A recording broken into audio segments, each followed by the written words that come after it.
So you'll be absolutely. I assume it's a game you can play through multiple times, make different choices, see how the story branches out each time. Absolutely, there's hours of different variations. So this, just to set this up, this scene, the apes are coming down into the valley. They're starving. They're on the point of starvation, and they come across a human encampment, and it basically.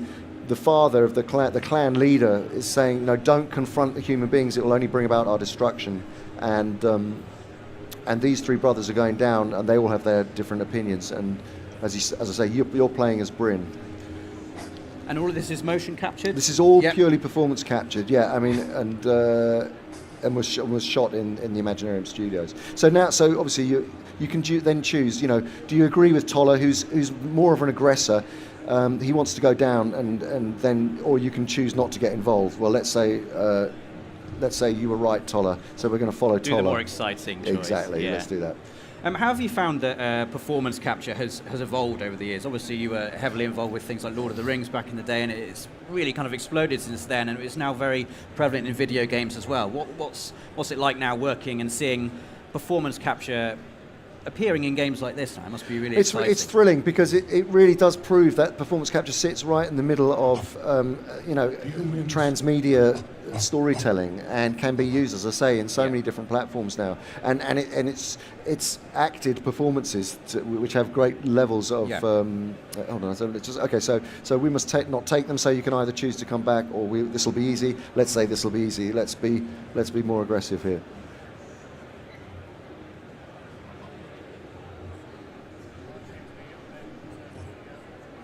And did you direct the performance capture for this game? No. We're the producers. So the Imaginarium Studios, the Imaginarium rather, produced it, and the Imaginarium Studios carried out the performance capture, and the Imaginati are the publishers, and the director came along with them. Right. So we'll bully Juno and tell him to shut up,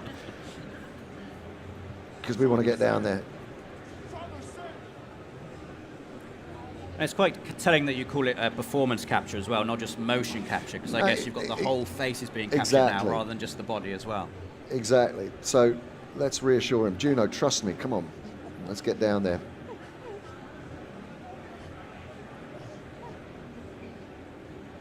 It's also nice to see a game within the Planet of the Apes franchise that isn't massively action-based. It is very story-based. It's all about the decisions and the emotion behind those decisions as well. And you can play, as I say, it's a multiplayer game which opens it up hugely using player link. And the idea is to move quickly, and you can override people's decisions. So it becomes about. So it becomes about ultimately when you're playing, and it really is a multiplayer game. You know. You can, if you override, you can only override once, and then you have to follow the other players. So if you've got to be careful when you want to use that.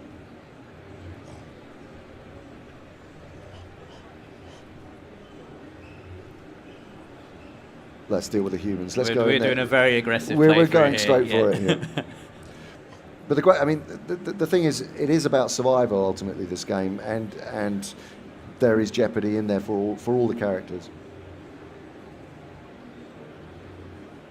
And is there like a game over state, for instance? Can you make the wrong decision and then have your characters die, or will the story accommodate those kind of decisions? The story does accommodate them. Okay, we're going in.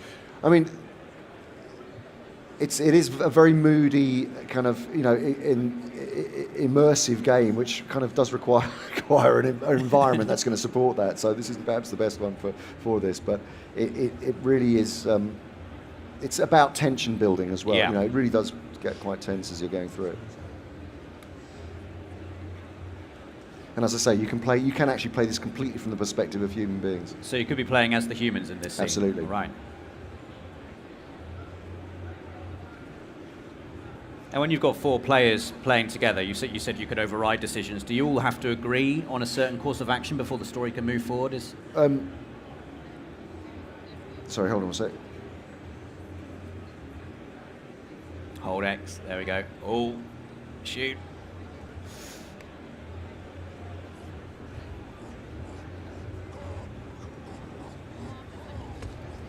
Wow. Do we want to stop? No, we don't. We don't want to stop.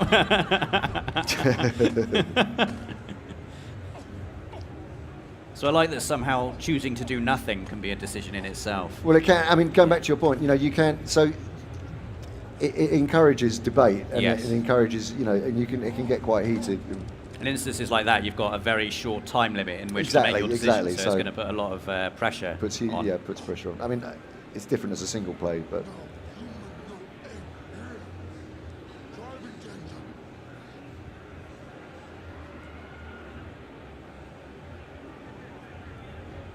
Okay, so let's accuse Toller. Let's see what's going on here.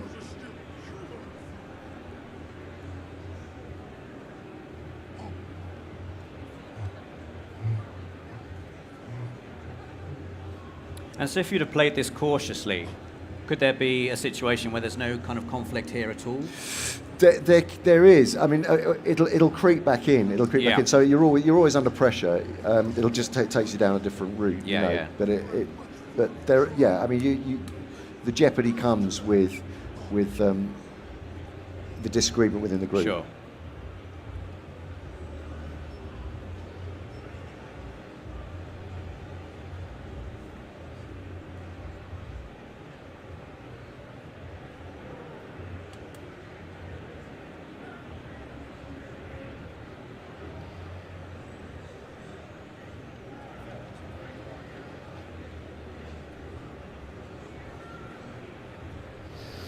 There you go. Oh, there we go.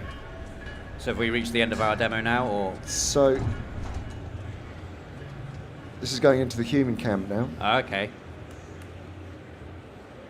Mikey, what happened? Mike. Okay,